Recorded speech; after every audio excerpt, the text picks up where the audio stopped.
Stanley Tucci Jr., an actor, star of movies like Kingsman, Grimsby, and Sherlock Holmes. His remarkable work in Godfather 3 and Ocean's 11 brought worldwide fame. Nope, that's not it. Ladies and gentlemen, your master of ceremonies, Caesar Flickerman! That's better. Stanley Tucci Jr. is a truly talented actor with strong roots in theater, and he has a face that says, I've definitely seen his face somewhere. And finally, an actor who Hollywood never fully trusted with the role of leading man, despite his secondary roles being incredible, and that makes him one of Hollywood's most perfect supporting actors. Stanley Tucci can be described in one word: class. The way he carries himself, the way he dresses, the way he talks, and most importantly, how he acts. I think it's time for you to go home now, Mr. Sam. His precise European mind accurately reflects his acting style. He's reserved and chooses his roles carefully. He doesn't like to repeat. His acting resume is full of diverse roles. Nigel from Devil Wears Prada, Dr. Erskine from Captain America, and Caesar Flickerman from Hunger Games. He perfectly fits in every role, but notice how his most popular and notable roles are supporting ones. Why does that matter? I'm adopted. What? A leading role requires true commitment and talent from artists, which we all know Stanley possesses. His improvisation skill, along with meticulous preparation even for the secondary roles, made him one of Hollywood's most respected actors. However, when he gets the chance to play the main character, although his acting performance is top level, the structure of leading roles works against his strengths. Almost none of them found real commercial success or lasting cultural impact. But his supporting roles are remarkable and memorable. He steals every scene that he's in. Sometimes he shines brighter than the main characters. So I asked myself a question: was Stanley just unlucky and overlooked, or perfectly placed behind the leading characters? Let's get to the bottom of this question and delve deeper into his amazing career. In this video, he's definitely a main character.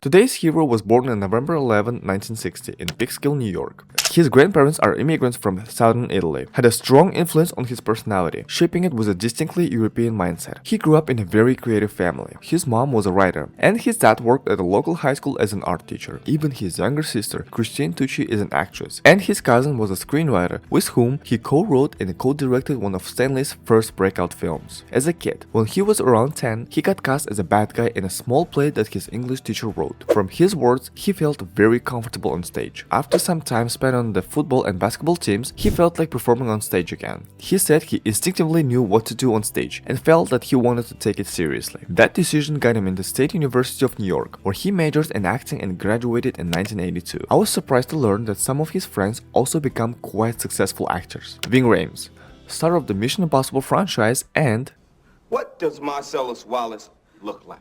from Pulp Fiction, was among his classmates at the university. Campbell Scott, also a very known actor and a high school friend, and is the son of legendary actor George C. Scott and the Broadway actress Colleen Dewhurst. Meeting him and his mother led to his first but small parts on Broadway. Tucci also worked as a model, with his most notable work being a television commercial for Levi's jeans. With that, he went from one job to another, playing different roles in televisions and films, until something interesting happened in his career that changed his future life forever and how he views acting in general.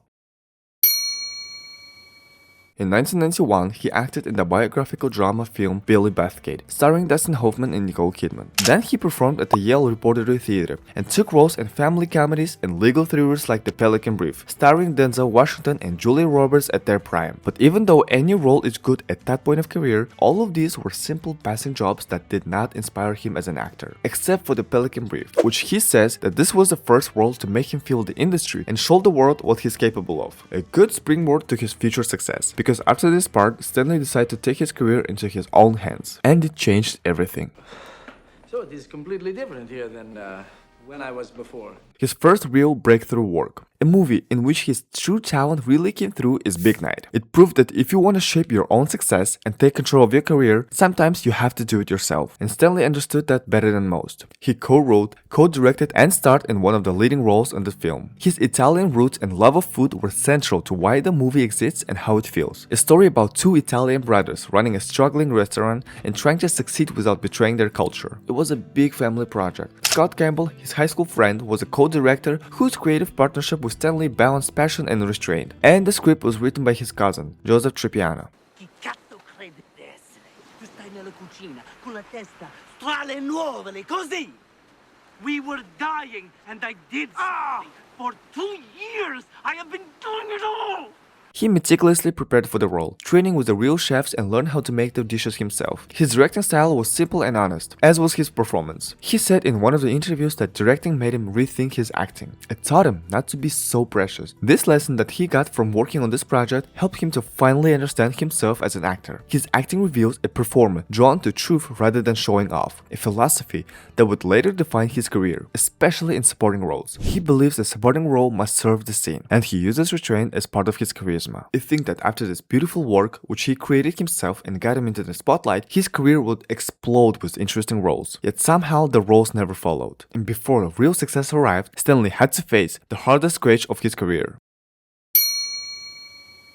After the big night, he kept working, different genres and roles. He was on television for a while, in a TV series called Murder One, not a popular one for sure. Then he got the chance to work with Woody Allen in Deconstructing Harry. The part was small but sharp. Shortly thereafter, Tucci starred in the HBO biographical television film called Winchell, in which Tucci portrayed columnist Walter Winchell. For this portrayal, Tucci won the Emmy Award for Outstanding Lead Actor in a Limited Series, and the Golden Globe Award for the Best Actor in Miniseries or Television Film. And then, he decided to give directing a chance again with the movie The Imposters. This time, he directed a comedy. Unfortunately, the movie was a huge disappointment and only earned back only around a quarter of its production budget at the box office. Although his past roles were performed at a very high level, regardless of genre, he didn't get a chance to fully show his potential until he got the part of Adolf Eichmann in Conspiracy. He played a polite, efficient Nazi bureaucrat. It's one of his most disturbing performances, and almost no one talks about it. Critics love this role from Stanley. Perfect example of Tucci's ability to disappear into role, making supporting characters unforgettable, which will help him in the future. After such an unstable part of his life, two movies came one after another, Terminal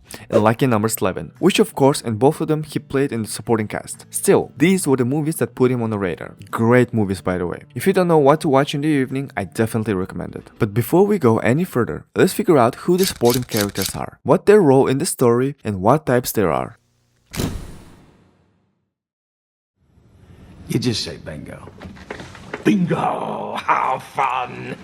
A supporting character, also known as a side character, is a character in a narrative that is not the focus of the primarily storyline, but is important to the plot or protagonist, and appears or is mentioned in the story enough to be more than just a minor character. They could be a love interest, best friend, or a mentor, but mostly it fits into three categories. Antagonists. The best example is the Joker from Batman. Supporters, in the likes of Hermione and Ron from Harry Potter. And the last one is informants, or mentors and guides like Yoda from Star Wars. First, antagonistic supporters. Stanley Tucci played this type early in his career in films like Conspiracy, where his character isn't loud or theatrical, but terrifying precisely because of his calm efficiency. He represents the system working perfectly, and that makes him far more dangerous than a typical villain. Second, supporters. Characters who stand beside the protagonist. In the films like Captain America, in the beginning, even when Tucci is close to the center of the story, his performance still functions as support. He plays Dr. Erskine, a compassionate scientist who believes true heroism comes from character, not physical strength, choosing Steve Rogers because of his kindness and moral integrity. He serves as the ethical heart of the Captain America, proving that power only amplifies who you already are. And finally, informants, mentors, or guides. Characters who provide clarity. They don't change themselves, they change the hero. Stanley will demonstrate a perfect example of this in his next role, which he has been waiting for a very long time. It is this role that proves why Stanley Tucci cannot be ignored.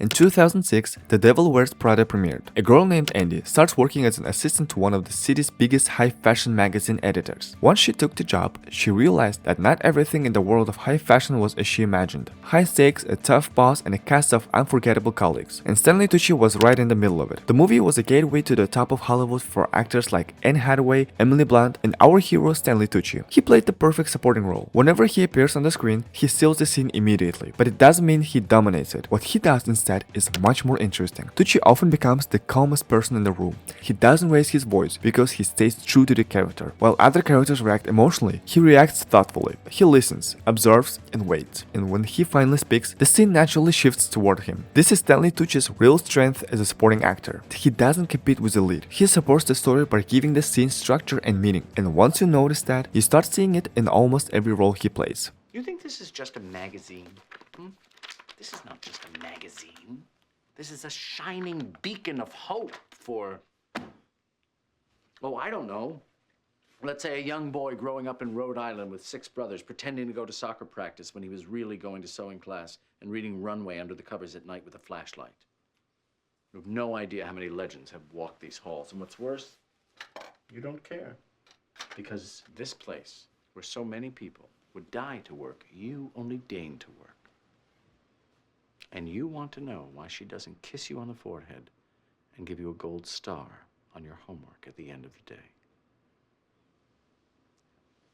Wake up, sweetheart.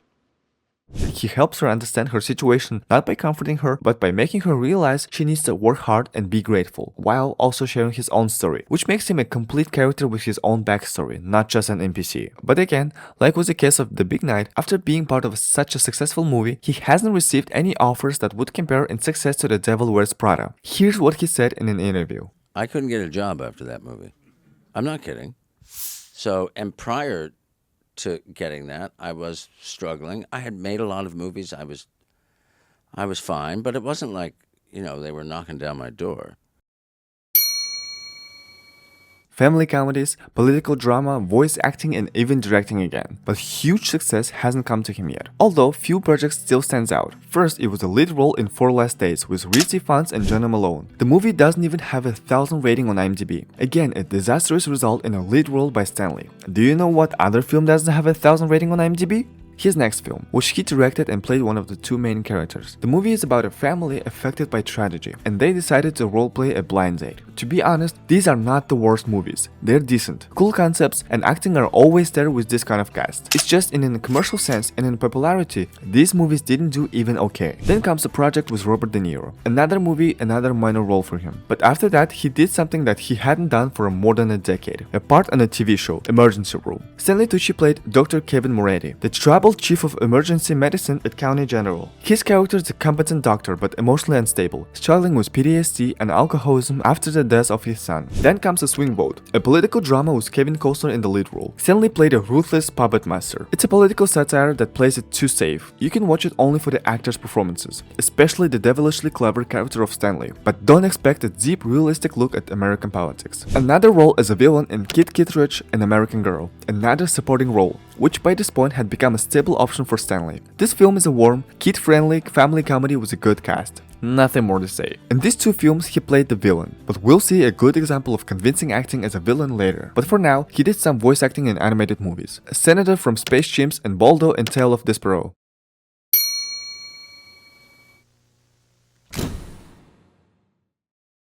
2009 for Stanley was a year of full surprises. First came Lovely Bones. His performance in this movie is the best way to understand the scale of his talent. If in A Swing Vote and Kid Kittredge he played a harmless villain, in this movie he touched on true darkness. He tried to talk himself out of it. It was too dark for him, but the director Peter Jackson persuaded him, saying that he's perfect and funny for this role. By saying funny, he meant that Stanley would not be too heavy-handed with it. And he was right. He was the sweetest person on the set, including a 14-year-old Saoirse Ronan. At this young age, Saoirse Ronan was already considered a promising actress, which she eventually proved, but that's a topic for another video. In our case, Stanley demonstrated his ability to clearly prepare for a role, and how versatile he is in all aspects. To get into character, he's altered his appearance. He wore false teeth, contacts, bleached hair, and a mustache. He deliberately made Harvey gray and ordinary, which made him 100 times more terrifying. With all these horrors happening on screen, Stanley checked every time after the shot to make sure everything was okay with Saoirse. He was so careful with her that after a while, Saoirse the one who asked him if he was okay. That's how caring he was on the set. Just in general, playing a creepy guy while also making sure the young actors don't feel uncomfortable is very hard. Bill Skarsgård can confirm. You okay?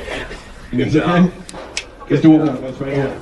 With all this hard work, he got his first Oscar nomination. Unfortunately for him, but fortunately for us, that year, Quentin Tarantino introduced the world to Christoph Waltz as Hans Landa. Still, for Stanley it was a huge deal and a good boost for his career. The irony is that in the same year, he released 2 films. In one, he was the perfect husband everyone wants, and in the other, he was a monster you want to run from. That's Stanley Tucci level. Julie and Julia was a good option after a terrifying and mentally hard performance. It was a feel-good movie. His second collaboration was Meryl Streep and a gripping story about food, which Stanley Tucci is truly passionate about in real life. Before the release of these films, Stanley Tucci's wife passed away after a long battle with cancer. He has shared that since much of The Lovely Bones was filmed in New Zealand, his wife and children were able to visit him and enjoy a special time together before her passing. Tucci has spoken openly about the immense challenge of working on these roles while grieving, admitting that he still feels the weight of her loss. Despite difficult times, Tucci continued to take on complex and memorable roles, and one of them was in Easy A. At first glance, he's just playing the main character's father, but somehow the role turned out to be more memorable than it's supposed to be. Memes and the general popularity of the movie are the reasons. Stanley was a big fan of improvisations, and this scene shows why.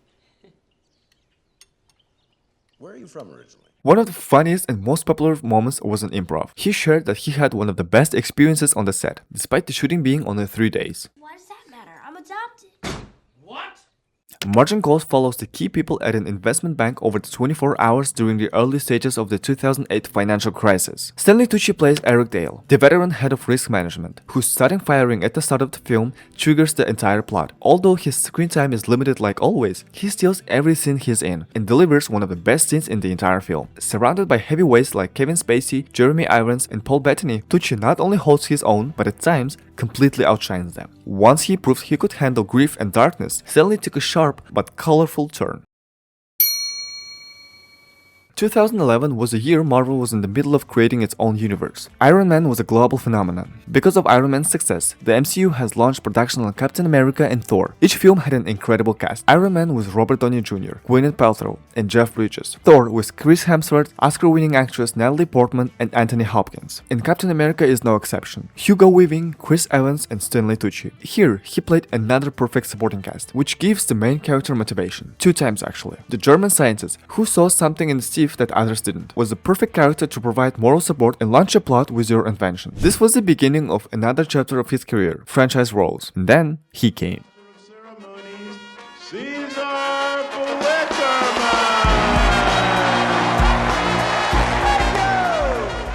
For the role of Caesar, he prepared very carefully. A colorful character with his own style. Stanley needed an inspiration, and he found it. He shared that his character was a mix of Wayne Newton and, surprisingly, Graham Norton, a very extreme version of him. When the film premiered, Caesar instantly became a meme, for his obviously fake but hilarious face and for his incredible hair. He appeared in all 4 parts of the franchise, getting Stanley more recognition among new viewers. In the same year, he got married for the 2nd time to Emily Blunt's sister Felicity Blunt. In 2013, Stanley was busy. 6 projects, one of which was a sequel to Hunger Games. Then another role of a villain in Jack the Giant Slayer with Obi-Wan Kenobi and the Beast. After that comes an interesting project about a man who surprises his former mistress by claiming he's left his wife. However, it will later unfold a darker history between them. The film consists of 2 actors. His companion was the stunning Alice Eve, very underrated in my opinion. Surprisingly, his resume has expanded with voice acting in an anime. After completing an English version of the anime, he didn't forget about franchise roles. The role of a director of Camp Half-Blood, Mr. D in Percy Jackson's Sea of Monsters. I wouldn't call Percy Jackson a franchise, but it has a similar aesthetic and hype around it. The real franchise was Transformers. In the 4th part, Stanley got the role of Joshua Joyce. As with many of his other roles, his character has a vibrant personality, a sharp tongue, and impeccable yet distinctive taste. Meanwhile, he starred in The Fifth Estate with Benedict Cumberbatch, and also enjoyed a change of scenery, transporting himself to the Victorian era in A Little Chaos. 2015 started with Wildcard and with Jason Statham, a small role as a mafia boss for a couple of minutes. After his last appearance in the form of Caesar Flickerman in the final of Hunger Games, he got cast in The Spotlight, which won the Oscar later for Best Picture. He returned to his old serious, dramatic role. Stanley Tucci played the role of Mitchell Karabedian, a real-life lawyer of Armenian descent. For this role, the actor changed his appearance, manner of speech, and gait to match the prototype. Critics have often noted that Tucci's performance provides the foundation for the film's emotional tension. After 2015, his career entered a quieter phase. There were only a few notable projects, including a voice role in Beauty and the Beast and a leading part in the dark comedy drama Submission. Not long after, Stanley received news that would shift his career to the background. In 2018, he was diagnosed with oral cancer. Along with a passion for acting, he was obsessed with food. His life revolved around recipes, cooking with his family, and savoring the meals they shared. The treatment seriously undermined his health. For 6 months, he was forced to rely on a feeding tube because he couldn't swallow. The actor admitted that food tasted like a cardboard with the smell of shit, and his famous sense of taste completely disappeared. For now, Stanley Tucci is in stable remission. His disease has not returned. Moreover, he has fully regained his taste buds. This difficult part of his life will later become the inspiration for various shows, in which he shares his passion and inspires people around the world. But that's a topic for later. His story should be an inspiration for all of us. Despite Despite battling with cancer, he continues to work. Psychological thrillers, biographies, and even horror. His performance alongside Colin Farrell is remarkable, and praised by critics as one of the best acting performances that year. And then he appeared in one of Amazon Prime's most expensive and ambitious streaming series, directed by the Russo brothers, in which Tucci plays a key operative and a mentor of a spy organization, combining his signature weight and charisma. While working on tons of films, off-screen, Stanley Tucci has long supported refugee causes, working with organizations like the United Nations High Commissioner for Refugees. What's interesting is how closely this aligns with his acting philosophy. That same empathy defines his performances. Even when he plays villains, bureaucrats, or morally compromised figures, always tries to find humanity in them, because it makes them more terrifying. He doesn't excuse their actions, but he explains their humanity. And that's why his supporting roles feel real, grounded, and unforgettable. Conclave, one of his recent roles, one of the most highly acclaimed films of 2024. Tucci plays one of the leading roles, a liberal cardinal at the center of a conspiracy to elect a new pope. The film has become a notable event of the 2024 and 2025 awards season. Stanley was always fan of costume production design and said that he would love to work in that department. He emphasized that for him, one of the most important aspects of getting onto character is the character's costume. Conclave, one of the examples of that. Nominations for the best costume design and production design. He and Ralph Fiennes are giving their best performance. For Stanley, it is very important to trust each other on set, building friendships and collaborating with the director, and all 3 points were fulfilled in the Conclave. The result is one of the strongest and worst watching films of 2024. If you haven't seen it, you should definitely watch it. And for now, we'd better start wrapping things up.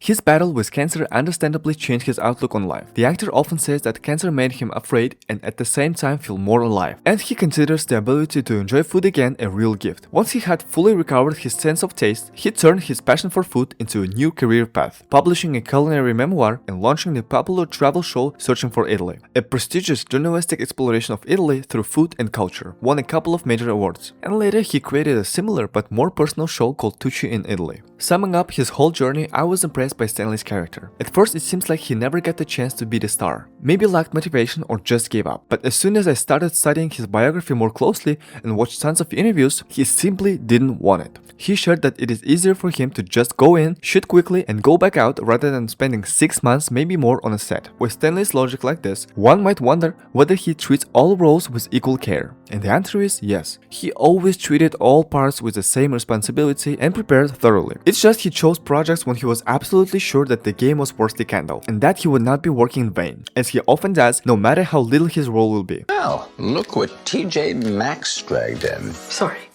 Who is this? Stanley has a lot of voice acting jobs, which he shared is much more fun, and he can act like a kid. In recent times, it's been projects like Molly, Central Park, and BoJack Horseman. Even an anime was there. A truly talented person is talented in many things, as they say. As for his future projects, the sequel to The Devil Wears Prada. And then he will host a series of original reports on the food, culture, and traditions of northern Italy, where the Winter Olympic Games will be held. New season of Citadel in 2026. Tucci is also expected to make his theatrical debut as a director on the London stage with a new play. Wow, we made it till the end. Thank you if you're still watching this video. It means you enjoyed it, and that makes me really happy. You can subscribe and hit the bell if you want more video essays like this. I'm aiming for 1,000 subscribers, and every bit of support will be deeply appreciated. Let's get it! Tucci gang, Tucci gang, Tucci gang, Tucci gang, Tucci gang, Tucci gang, Tucci gang. Some of you don't know the name, but that's that guy from the Hunger Games.